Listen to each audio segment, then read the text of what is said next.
My channel. आप सभी लोगों का हमारे चैनल पे स्वागत है। आज आपको बताएंगे future tense, future indefinite tense की पहचान हम लोग कैसे करते हैं, या हम कैसे वाक्य को देख करके ये समझेंगे कि हमारा ये फ्यूचर इंडेफिनिट टेंस है। तो इसमें हम लोग क्या करते हैं, मान लीजिए अगर वाक्य के अंत में आपका गा गी गे आता है तो उसको हम लोग क्या कहते हैं, फ्यूचर इंडेफिनिट टेंस कहते हैं। तो अब जैसे सपोज दैट मान लीजिए आज future indefinite tense, FUTURE, future indefinite, FINITE, future indefinite tense की पहचान।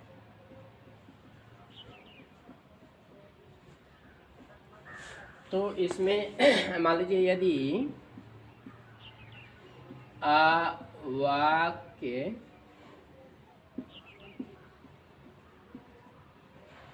अंत में जैसे गा गी गे आदि शब्द आते हैं, आदि शब्द आते हैं, तो उसे फ्यूचर इंडेफिनिट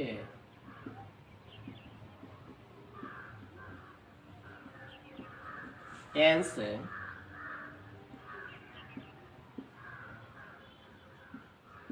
कहते हैं। आप जैसे मान लीजिए वह है कल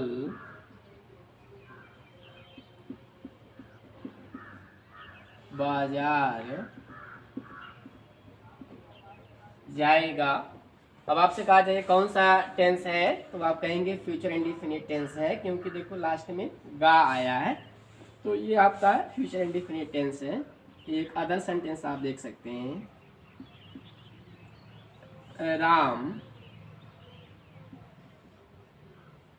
एक पत्र लिखेगा, राम एक पत्र लिखेगा।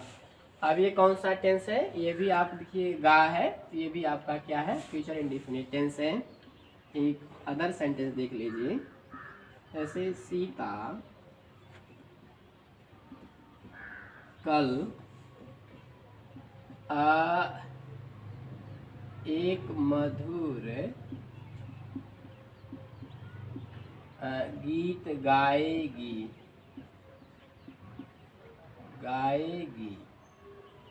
आप देखिए ये भी आपका क्या है, कौन सा टेंस है, ये भी आपका फ्यूचर इंडेफिनिट टेंस है, क्योंकि देखिए यहाँ भी वाक्य अंत में गी आया है।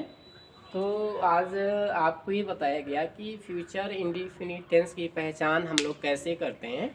तो इसमें आपको बताया गया कि इसे फ्यूचर इंडेफिनिट टेंस की पहचान, तो यदि वाक्य के अंत में गा गी गे आदि शब्द आते हैं तो उसे हम लोग फ्यूचर इंडेफिनिट टेंस कहते हैं। यहाँ आप समझ सकते हैं जैसे सेंटेंस को देख करके से वह कल बाजार जाएगा, तो वह कल बाजार जाएगा, तो देखिए इस वाक्य के अंत में गा आया है, तो ये आपका क्या है, फ्यूचर इंडेफिनिट टेंस है। और दूसरा सेंटेंस जो है राम एक पत्र लिखेगा, तो ये आपका क्या है, देखिए यहाँ गा आया, तो ये भी आपका फ्यूचर इंडेफिनिट टेंस है। यहाँ देखिए तीसरा जो वाक्य है, सीता कल एक मधुर गीत गाएगी, तो सीता कल एक मधुर गीत गाएगी, यहाँ गी आया, तो ये भी आपका क्या है, फ्यूचर इंडेफिनिट टेंस है। तो आज आपको ये बताया गया कि हम लोग फ्यूचर इंडेफिनिट टेंस का पहचान हम लोग कैसे करते हैं। देखिए ट्रांसलेशन करने से पहले जो है, या हिंदी से अंग्रेजी में अनुवाद करने से पहले हम लोग को ये देखना पड़ता है कि हमारा जो वाक्य दिया है वो किस टेंस में है। तो टेंस समझ करके हम लोग क्या करते हैं, इंग्लिश में अनुवाद करते हैं। तो यदि आपको वीडियो पसंद आता है तो फिर इसको लाइक करें, कमेंट करें, शेयर करें। थैंक्स।